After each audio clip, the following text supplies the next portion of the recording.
olá a todos. Muito obrigado aqui pela audiência aqui na TV Humana. Hoje, no nosso programa aqui, Experiência em Pauta, eu estou aqui amparando o meu amigo aqui, José Gouveia, num assunto bem interessante. Bom, o que acontece é o seguinte, no século XXI, nós temos acesso aí muito rápido e muito instantâneo a todo tipo de informação. E muitas vezes aí obtemos respostas aí de uma forma bem rápida a algumas perguntas, mas muitas vezes também nós não conseguimos as respostas com a velocidade que nós gostaríamos. Então, o nosso assunto aqui hoje é justamente isso, certo, José? Exatamente. Onde estão as respostas que você busca? Onde estão as respostas que os profissionais buscam? Experiência em Pauta aqui na TV Humana, né? É um convite a refletir sobre o valor da sua experiência que nos prestigia, de você que está nos assistindo, né? Eu e o Garcia vamos incentivá-lo a usar algo, né, que você já tem. Como reconhecer e aproveitar, né, e adequar as suas experiências. Esse aqui é o nosso grande objetivo dessa série, Experiência em Pauta. E, como o Garcia colocou, muito comum, né? Eu diria que, quase sem medo de errar, temos quase todas as respostas. E aí, fazendo uma analogia, muitos que estão nos assistindo talvez tenham percorrido caminhos semelhantes ao meu e do Garcia, aonde a gente tinha que buscar informação. A gente chegava a brigar pela informação e nós chegamos a disputar a informação. Então, era comum, alguns anos atrás, numa cadeira de uma universidade, ou mesmo num segundo grau, ou numa escola, a gente precisar disputar os livros, tem que fazer pesquisa, né? Pegar livros, pegar revistas. Eu cheguei a fazer trabalhos onde nós recortávamos, né, pedaços de jornais, informação, para depois digitar, para depois fazer algo com aquela informação. É o outro tempo, então, onde quem, de alguma forma, detinha essa informação, dominava, porque ela estava restrita e ela custava muito caro, né? Daí as grandes bibliotecas, onde quem de nós não precisava reservar um livro. E os livros mais importantes, dependendo do tamanho da sala de aula, eram disputados, e nós tínhamos que esperar alguém devolver o livro. Esse é um exemplo. Um outro exemplo de busca de informação para chegar, né, a algumas respostas, os jornais, né? Muitos também tinham o hábito, assinavam jornais, assinavam revistas, e para quê? Né? Para se informar, para se atualizar, para ter as respostas. Inclusive, nós tínhamos, há não muitos anos atrás, mas uma determinada pessoa, né, tem a resposta na ponta da língua, né? Fulano é não sei se o Garcia lembra disso, era uma enciclopédia ambulante. Discutia vários assuntos, vários temas, e era realmente esse saber, através dessa corrida maluca atrás da informação, disputando jornais, revistas, televisão, bibliotecas, livros e por aí vai. Você viveu esse tempo, Garcia? Com certeza vivi, e eu era um dos ratos de biblioteca, inclusive. Ratos é modo de dizer, né? Porque a gente não saía da biblioteca. Então, especificamente, eu moro aqui em Santo André, como você bem sabe, não é uma cidade pequena, é uma cidade grande. E aqui nós temos uma coisa aqui chamada Paço Municipal. O que é o Paço Municipal? Não são todas as cidades do Brasil. Quando eu era criança, eu achava que toda cidade do Brasil era desse jeito, mas não é. São poucas cidades do Brasil que têm esse conceito de Paço Municipal. O que é isso? É onde integra todos os serviços. Aqui em Santo André nós temos a prefeitura, nós temos o tribunal, nós temos órgãos aí da prefeitura, outras autarquias, nós temos a Câmara de Vereadores, todas no mesmo espaço que se chama Paço Municipal. E no Paço Municipal nós temos uma biblioteca. E essa biblioteca eu frequentava ela praticamente todo sábado, quando eu estudei aí no ensino que hoje é o ensino médio. Na época lá eu fiz um curso técnico, que era possível fazer integrado, né? E os professores lá passavam trabalhos para nós, lá quase sempre lá, e o recurso que eu tinha, até pela minha condição econômica da época, era recorrer à biblioteca municipal.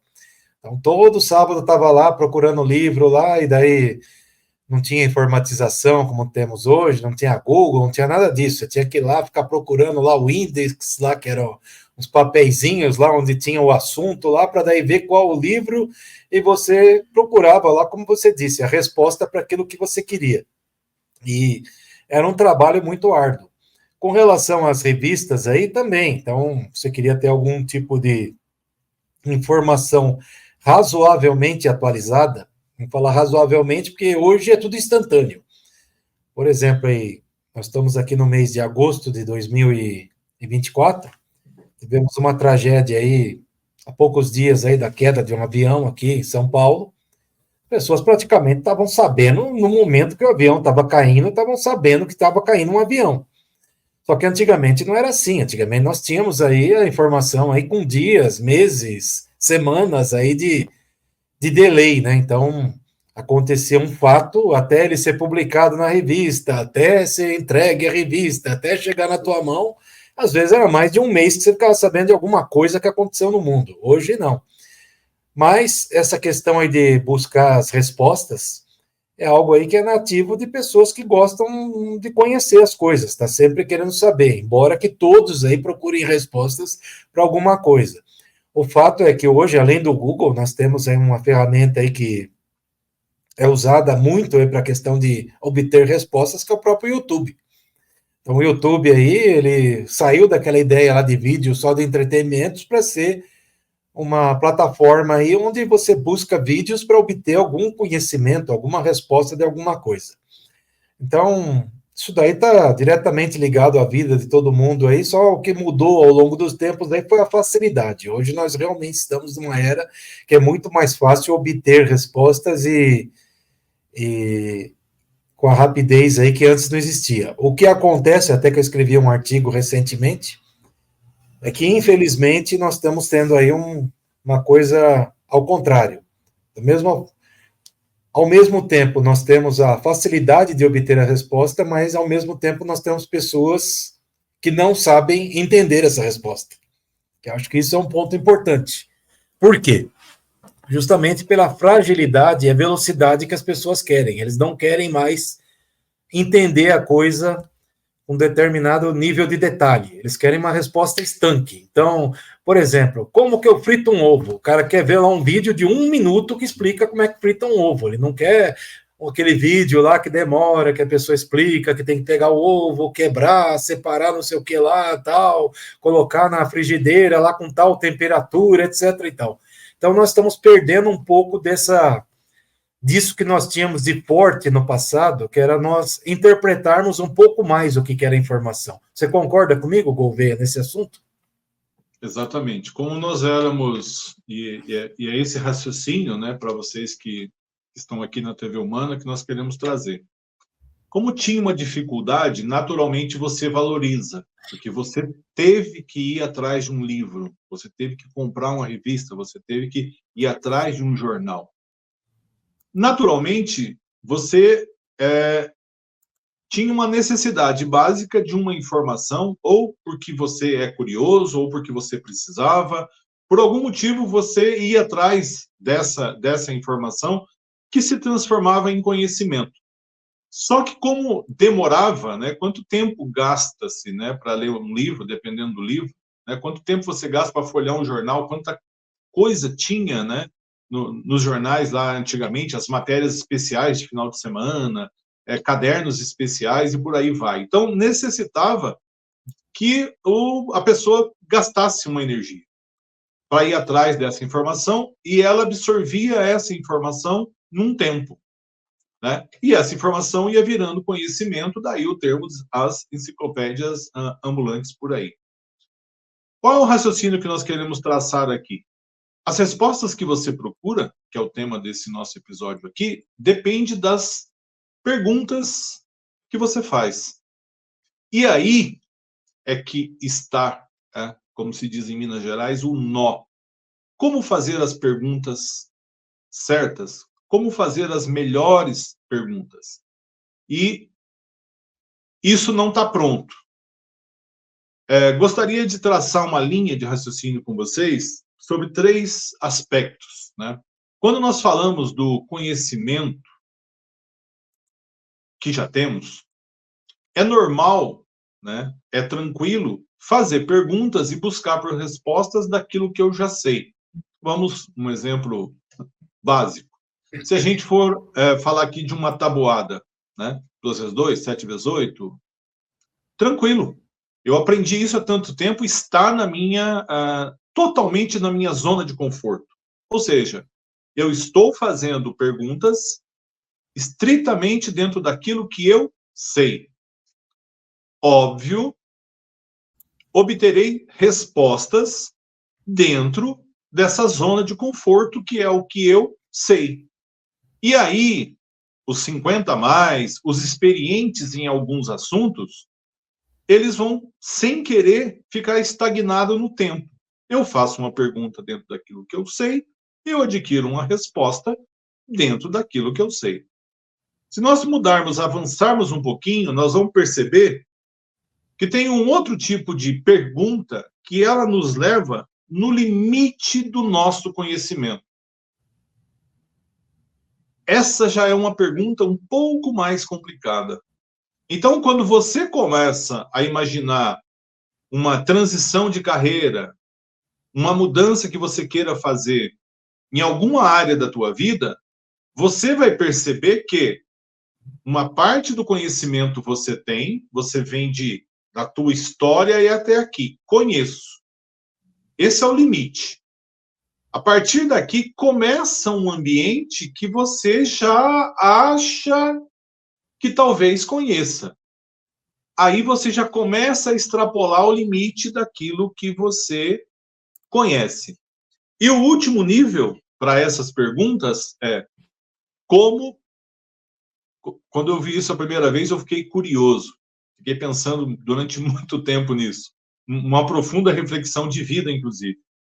Como fazer uma pergunta sobre algo, sobre um conhecimento que você não tem?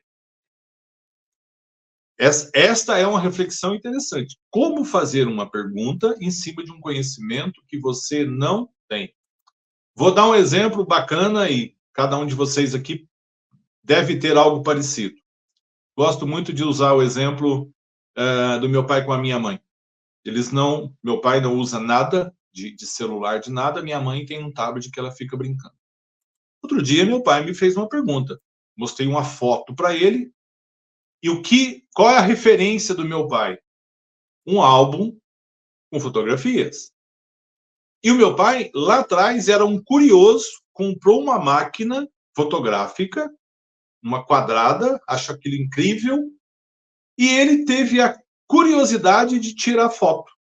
Então, ele saiu do álbum, zona de conhecimento, foi para o limite do conhecimento de comprar uma máquina e produzir a foto.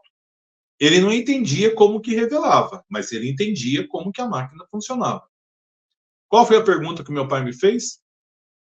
Filho, essas fotos para o meu pai não é imagem. Filho, essas fotos estão aí dentro do seu computador? Como que se responde uma pergunta? Garcia, como que se responde uma pergunta para um cidadão de 85 anos de idade que adora fotografia, que tinha álbuns de fotografia, que comprou uma máquina fotográfica, produziu fotografias, e agora ele me faz essa pergunta. Essas fotografias estão aí dentro? Isso daí me lembra de uma coisa. A minha mãe, que já faleceu aí já faz alguns anos, ela faleceu com 83 anos aí, já faz, como disse, bastante tempo. E às vezes ela falava aí que quando ela era novinha lá pelos seus 12, 13 anos, lá 14 até, ou mesmo quando ela estava casada, que acho que, se eu não me engano, ela casou acho que com 15 ou 16, uma coisa assim. E naquela época lá que ela vivia lá, no interior do Brasil, aí, interior de São Paulo, eles usavam rádio, que é uma coisa que também os jovens de hoje em dia nem sabem o que é isso. Eles acham que rádio lá é aquele FM lá, quando vê lá de vez em quando em algum carro aí, tocando essas músicas aí, né? Mas o rádio foi a internet das pessoas aí nos anos 20 até anos 50 aí, até, vamos arriscar aí, até os 70, vai, em boa parte do mundo, não só do Brasil, do mundo, né? Foi a internet, porque era a única forma das pessoas terem informação. Pois bem, só que ela era de um local assim, muito interior mesmo, lá que a vida era muito sofrida. Ela falava assim: um dia vão inventar um negócio que a gente vai conseguir ver as pessoas dentro do rádio. Eu me lembrei disso daí que você falou, porque tem tudo a ver, né? Que a pessoa tem uma analogia aí diante do que ele está mais acostumado, né? Então, tanto ela lá que estava mais acostumada com o rádio, que era uma caixa enorme lá de madeira lá, que saía o som de alguém, eles não sabiam lá, não tinha a menor noção de como que saía aquele som lá da pessoa lá de dentro, mas eles imaginavam lá que um dia poderiam ver pessoas dentro da caixa, como que é miniaturizar a pessoa para caber lá dentro da caixa, né? Essa é boa, gostei dessa analogia. Então, no teu caso aí do teu pai aí com relação a computador aí, etc, é a mesma coisa, que era o universo que ele conhecia, tanto que você que tem esse trabalho social aí para esclarecer pessoas mais idosas aí sobre uso de tecnologia, embora que isso é uma coisa que com certeza nós aqui, eu, você, vamos ver o fim disso, né? Fim disso no seguinte aspecto. Quando nós tivermos 80, se nós chegarmos lá, espero que sim, né? 90 anos aí, para nós tecnologia é normal. O que pode acontecer é sair uma nova tecnologia que daí nós vamos nos adaptar, porque nós, principalmente aí da geração de adolescentes aí, ou jovens adultos lá nos anos 80, nós vimos a popularização de praticamente todas as tecnologias. Então, tecnologia computador aí, que é uma coisa aí que os jovens aí atuais pensa que sempre esteve disponível para todo mundo. Não foi assim. Nos 80, computador era uma coisa assim raríssima. E computador que tinha lá disponível era equipamentos que não se sabia direito para que servia, os que eram comerciais aí para o uso das pessoas. Nós tínhamos lá equipamentos de 1K de RAM. Aí, mas o que você faz com 1K de RAM? Que daí você vai programar lá, programinha para biorritmo, para não sei o que lá, tal, que eram programinhas lá que você desligava o computador, perdia tudo lá que você fazia em Basic. Feliz era o cara que tinha lá fita vídeo de fita cassete lá no gravador para gravar o programa, que dele ficar meia hora lá para carregar o programa também no computador e vice-versa para gravar na fita, né? Mas o que aconteceu? Nós acompanhamos a evolução, então pegamos essas coisas aí que hoje em dia são até totalmente incompreensíveis para quem usa e fomos usando aí, aperfeiçoando. Para a gente é normal usar um computador hoje, da mesma forma telefone. Telefone antes, você pegasse lá um cara dos anos 70 e falasse para ele, olha, um dia você vai ter um telefone que você cabe no teu bolso. O cara ia falar, isso é mentira, você está de brincadeira comigo, né? E hoje em dia, o que nós temos aí? Nós temos a famosa convergência de tecnologias, né?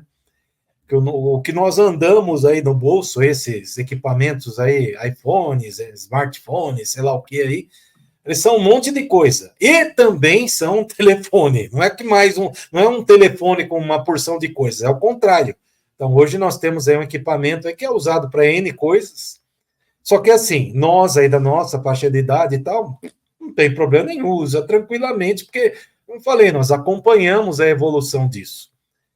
Agora, tem se falado aí de coisas que eu não vou dizer que é ficção científica, para mim é uma das próximas fases aí de evolução tecnológica da humanidade, que é ter chips embutidos no corpo. Então, para a gente, quando acontecer isso, também não vai ser uma coisa estranha. Porque nós estamos ouvindo agora, nós estamos participando de certa forma tal, e um dia o cara falar, vou colocar um chip aqui que vai substituir teu smartphone, vai estar tudo na tua cabeça, você vai pensar, já vai vir a resposta, já que nós estamos falando aqui de resposta. Isso também não vai ser assustador para nós. Na nossa geração, aí, quando nós formos idosos para valer, porque é aquilo que nós falamos, hoje nós somos jovens veteranos, não somos idosos, somos jovens veteranos, né?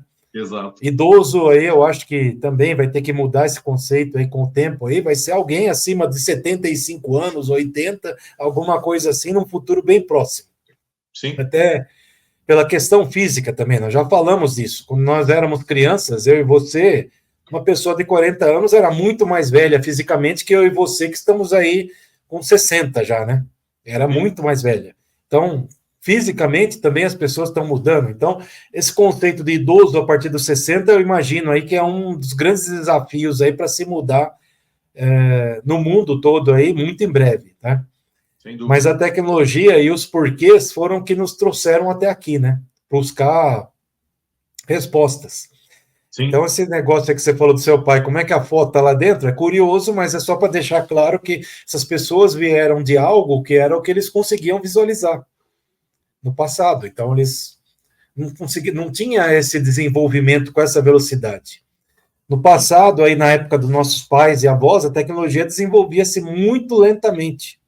Então, era muito difícil certas coisas ficarem acessíveis. O fato disso foi a própria TV, como eu falei, até anos 70, aí boa parte do Brasil aí era só rádio que tinha. Aí a TV começou a se popularizar. Quando a TV a cores entrou mesmo na vida das pessoas, no caso da minha família, por exemplo, quando tinha meu pai e minha mãe, e eu era criança e adolescente, primeira vez que eu tive uma TV a cores foi em 1983. Ela foi lançada em 73, 10 anos antes. Então, o que eu estou querendo dizer é assim, não era uma coisa acessível, era coisa para poucos ter a TV a colorida. Tanto que não sei se você lembra disso, que as TVs eram aqueles caixotes lá e as TVs preto e branco tinham inventado lá um acrílico lá que você colocava na frente para a imagem ficar meio colorida. Lembra disso? Desse absurdo? E isso me ajudou a dar uma resposta para o meu pai. E aí, esse programa especial, né? E o que nós queremos passar para você que nos acompanha? A qualidade das perguntas define a qualidade da resposta. Ponto. Então, ficar procurando respostas sem uma análise um pouco mais profunda, ficar procurando respostas na velocidade que você gostaria de obtê-las, esquece.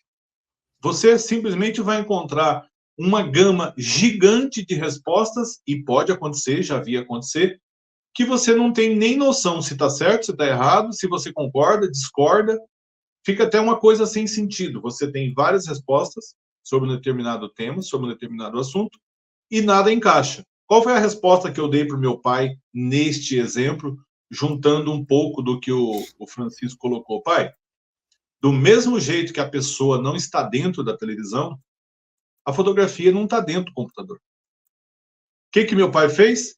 Entendi. Ah, quer dizer então que a pessoa está lá sendo filmada e é transmitido e vem para cá? Isso. Só que aqui no computador tem um espaço que elas ficam guardadas, assim como a imagem da televisão não está guardada. Já temos televisão, eu assisto aqui no meu computador e eu posso guardar uma imagem aqui, como eu guardo uma fotografia. Meu pai entendeu. Ah, interessante. É assim, então? É. Por quê? Porque ele conhece televisão. Então, a qualidade, né, da resposta que eu dei para ele me fez uma pergunta e eu tive que entregar uma resposta no nível do entendimento dele. De novo, até aqui, meu pai conhece tudo, conhece um pouquinho de fotografia aqui, tem um limiar aqui na frente. Daqui para cá, ele não conhece nada, ele não sabe o que é nuvem, ele não tem noção de um disco, o que é um HD, nada disso. Mas ele entendeu. Por quê? Porque televisão ele conhece. Então, a qualidade das respostas, e o nosso tema aqui é a experiência, e o tema nosso hoje é aprender a fazer perguntas, né? Aprender a pensar nessas perguntas. E aí, algo que eu já escuto há muito tempo e eu vivo isso no meu dia a dia hoje de executivo. Dados são diferentes de informações, que é diferente de conhecimento, que é diferente de sabedoria. Ah, eu tenho todas as informações. Não é verdade. Você pode ter um monte de dados na mão que, de repente, não serve para nada. O que define um dado e o que define uma informação? Uma informação para você, e aí cada um é do seu jeito, cada um tem a sua medida, informação é aqueles dados que você consolida para você. Você transforma aquilo numa informação que é útil para o teu trabalho, para a tua vida, para o teu dia a dia, e assim por diante. Isso é uma informação. Ah, mas o mundo está cheio de informação. O mundo está uma gama enorme de dados, e boa parte, para não dizer a imensa maioria desses dados, para a tua vida não serve para absolutamente nada. E aí vai uma dica. Como aprender a fazer pergunta? Começa a aprender a escolher o que você lê, escolher o que você pesquisa, escolher o que você ouve, para que isso se transforme em informação para a tua carreira, para a tua profissão, para aquilo que você faz. Para que isso vire informação para aquilo que você usa no dia a dia. Aí, onde vem conhecimento? Você vai concentrar, você vai organizar várias informações para transformar isso num conhecimento que lhe é útil, que faz a diferença na sua vida, que te ajude a fazer as perguntas corretas. E sabedoria, ela vem com o tempo. Você vai praticando o seu conhecimento, você vai exercitando. Chega um dia que você tem uma sabedoria sobre um determinado tema, sobre um determinado assunto. E o que é muito legal nos dias de hoje, e os profissionais, as pessoas não levam isso muito a sério, na minha opinião. Você tem uma profissão, ou várias profissões, tem coisas que você sabe muito bem, tem coisas que você domina, tem coisas que não. Mas, a partir do momento, onde que começa a sabedoria? Quando você começa a ter uma visão do todo. Você sai daquela caixinha de querer uma resposta justa, uma resposta precisa. Eu costumo dizer para os meus alunos, veteranas e veteranos, já fiz esse comentário aqui, o mais novo tem 69 anos, que é o seguinte: o mundo não é mais preciso. O mundo não é mais 0 e 1. O mundo não é mais certinho. É um mundo mais ou menos. Então, às vezes mais para mais, às vezes mais para menos, e o inverso também é verdadeiro. O que define, então, esse mais ou menos para você? Para a tua experiência, para aquilo que você está fazendo no seu dia a dia? É a capacidade de analisar o que está acontecendo. Absorver o que te interessa. Então, olha que raciocínio interessante que nós estamos trazendo para vocês. Você precisa de algumas respostas. Para onde eu vou mudar minha carreira? Como aprender uma nova profissão? Como melhorar aquilo que eu já faço? Eu não sei fazer vídeo, eu queria editar vídeo. Puxa, tem uma gama enorme de coisas que gostaríamos de aprender ou continuar aprendendo, que nasce na nossa curiosidade da diversidade que o mundo nos oferece. Aonde que as pessoas se perdem? Nessa definição desse norte. E para definir esse norte, eu preciso saber, mas aonde que eu quero editar vídeo, por onde eu começo? E tem um detalhe muito interessante. No passado, esse nosso aprendizado exigia, né, às vezes, muito conhecimento. Exigia uma base grande para chegar o que estaria acontecendo. Hoje, como nós já dissemos, se você procurar a informação alinhada com o que você quer, você consegue construir uma sequência daquilo que você quer aprender, daquilo que você quer construir. Só que boa parte das pessoas tem um lado meio do tipo, isso aqui já tá bom. Nem sempre a concorrência vai concordar com você. Tem um exemplo que a gente coloca em sala de aula, que eu acho muito legal. Tem pessoas que têm uma facilidade para digitar. E elas digitam como digitavam as secretárias lá no antigamente, com curso de datilografia e por aí vai. Só que é o seguinte, você começa a digitar, e aí as pessoas falam assim, ó, quanto mais você repete, quanto mais você faz a mesma coisa, quanto mais disciplina você tem, melhor e melhor você fica. Não é bem assim. E esse exemplo pode te ajudar. Observe como você que utiliza o seu celular, como que você digita. Ou, na tecla do seu computador, seja ele um PC ou um laptop. Você vai observar que você foi um dia aprendendo e foi descobrindo um jeito de digitar. Alguns sempre digitaram como se digitava antigamente. Outros chegaram num padrão. E eles não vão mais mudar esse padrão. Eles pegaram um jeito de digitar, usam mais um dedo ou outro dedo, descobriram o jeito deles de ser. E ok, para aquela função de digitar um e-mail ou usar um teclado, tranquilo. Ou no celular com 2 dedos, né? Comum você pegar pessoas que digitam com 2 dedos, digitam com um dedo, cada um na sua forma. Mas você chegou num padrão. Então, quando você aprendeu a usar, faça essa experiência, depois que você terminar de assistir o programa, olhe para a tecla do seu computador ou o teclado que você tem em cima da sua mesa, você vai perceber que talvez você tenha um jeito único de digitar, que é suficiente para as atividades que você executa. Mas, quando se fala em competência profissional, sucesso profissional, posicionamento de carreira, talvez esse suficiente seu não seja suficiente para competir no mercado. E o Experiência em Pauta quer trazer exatamente isso para você. Para o teu umbigo, talvez digitar da maneira que você digita, tá joia. Serve para o que você quer. Mas quando você vai para a competição, você precisa sair dessa zona de conforto. E aí, eu repito, cuidado com aquilo que é esse mundo de dados, só uma parte disso vira informação. E a maneira que você trabalha essas informações vai interiorizar o conhecimento para você. E é esse conhecimento que a gente trabalha aqui no Experiência em Pauta. É esse conhecimento que você já tem e que você pode explorá-lo. Você pode melhorá-lo, mas está dentro de você. Está nas capacidades de você se perguntar e fazer perguntas em cima daquilo que você já sabe, imaginando algo novo, imaginando algo além de você. E esse é o propósito, né? Este é o objetivo. Melhores perguntas lhe darão melhores respostas. Melhores respostas irão te ajudar no teu dia a dia. Como é que você vê essa questão, Francisco?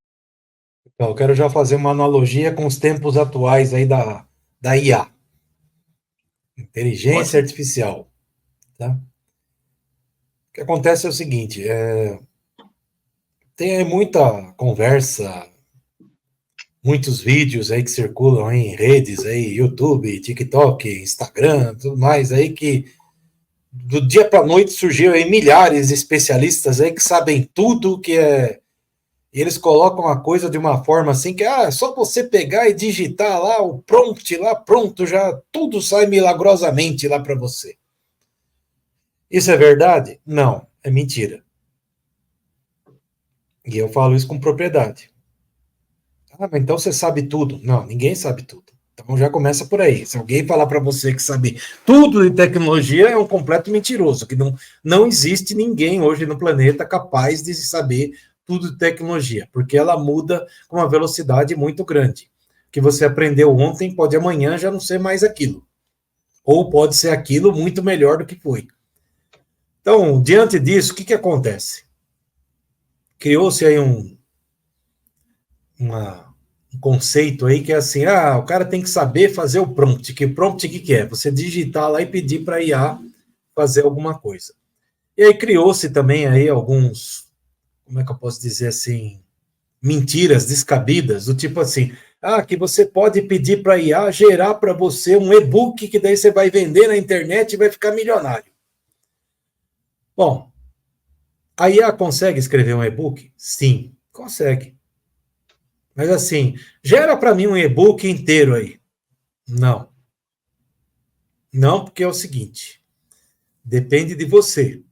Então isso tem tudo a ver com o que nós estamos falando aqui. Como que você pergunta e como que você interpreta a resposta. Então, eu vou imaginar, você chega assim para uma IA agora, qualquer uma dessas gratuitas que tem aí, que tem várias, não vou fazer propaganda agora, mas tem várias, só procurar na internet aí.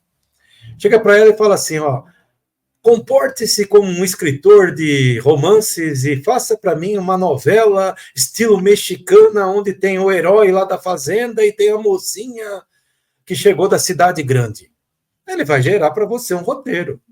Isso daí não é novidade nenhuma. Você está pedindo uma coisa que é algo assim, já gato escaldado aí do ponto de vista de literatura. Já existe aí dúzias de novelas nesse sentido aí. E vai te trazer lá um negócio. Só que detalhe, não é completo. Então você pegar e falar, vou pegar agora e vou vender aquilo. Primeiro que você tem que ter o trabalho de ler, para ver se não houve nem algo errado ali. Então, errado em que sentido? Que alguém vai pegar e falar, mas as IAs não erram. Lê do engano, elas erram sim, e erram bastante. Porque elas são máquinas. E como máquina você tem que ensinar ela. E ensinar ela de que forma? O Gouveia aí estava falando aí antes de começar o programa aqui, que ele matou a saudade de um torno mecânico. Torno mecânico, o que é? Uma máquina lá que fica girando, que você coloca um metal, daí coloca lá algumas ferramentas, ela consegue lá produzir lá alguma coisa do teu interesse. Agora, chega lá para a máquina, assim, joga um metal lá e fala para ela, faz aí para mim a peça. Não vai fazer. Depende de quem? Do operador da máquina ter condições de usar o que a máquina é capaz de fazer em seu benefício. Então, inteligência artificial é a mesma coisa. Então, perguntas assertivas vão trazer respostas mais próximas do que você espera. Mas se você não tiver competência e condições de analisar essas respostas, você tem que procurar outro lugar para poder validar aquela resposta. Então, isso que é o importante também. Então, dá um exemplo aí. Você chega para uma IA aí e fala assim, onde que fica a cachoeira do Niágara? A IA pode trazer, não vou falando que vai acontecer isso, nesse caso é um caso muito simples, não vai acontecer isso. Ele pega e fala, fica em Foz do Iguaçu. Aí você não pode acreditar que fica em Foz do Iguaçu imediatamente, você tem que checar outra informação. Então, hoje, qual que é a forma de checar a informação? A forma de checar é um mecanismo de busca na internet, por exemplo, o Google. Você digitar lá, onde fica as cataratas do Niágara? Vai trazer lá para você um monte de informação lá. Daí você vai comparar. Opa, deixa eu ver aqui se algum momento falou Foz do Iguaçu. Se algum momento falou Foz do Iguaçu, é porque alguém fez alguma brincadeirinha e a pegou daquele lugar ali como uma resposta mais rápida naquele momento e trouxe para você. Então você vai ver que isso daí está errado. Então você tem que ter a condição de interpretar essas respostas e ver o que é real e o que não é. Havia uma brincadeira que colocaram aí no começo lá de 2023, lá com geração de imagens. Essa brincadeira é assim, dá uma olhada aí o que é que a IA interpretou quando eu pedi para ela fazer salmões num rio, pulando o rio acima para fazer lá a parte lá de ovulação, etc., reprodução deles. Daí mostrou lá que a IA fez um monte de pedacinho assim de atum que a gente frita na frigideira, pulando o rio. Então, aí que eu estou dizendo, naquela época lá, a IA estava aprendendo, não sabia que é um salmão pulando ao contrário no rio para fazer lá a desova, etc., né? Mas hoje já não é assim. Hoje, se você perguntar para a mesma IA, ela passa esse desenho, ela vai saber fazer direitinho, porque ela aprendeu. Então, em algum momento do futuro, é possível que as IAs não cometam mais erro. Em algum momento aí do futuro aí, e não sei te dizer quanto tempo é isso, mas acontecerá. Bom, de qualquer forma, amigos e amigas aí, nós estamos chegando aqui ao final desse programa aqui, onde nós falamos sobre perguntas e respostas. Do meu lado aqui, agradeço a audiência aqui, mais uma vez aqui no programa que eu estou ajudando o Gouveia aqui a fazer. Gouveia, suas palavras finais aí. Agradeço, e eu sempre agradeço muito pela tua ajuda, né? Precisou de um belo empurrão, porque isso aqui é algo novo para mim. Então, do mesmo jeito que nós colocamos aqui nas perguntas e respostas, não é tão simples navegar, né? Não é tão simples caminhar, trilhar aquilo que você não conhece. E eu gostaria de deixar como uma mensagem final, por onde eu começo? Comece pelo começo. O caminho vai sempre se abrir quando você começa a caminhar. Então, tenha paciência consigo mesmo, você é capaz, você já tem várias habilidades, e é uma questão de tempo e caminhada. Muito obrigado, até a próxima. Foi Foi muito bom estar com vocês. Um abraço. Até a próxima oportunidade aqui no programa Experiência em Pauta. Muito obrigado e até lá. Tchau.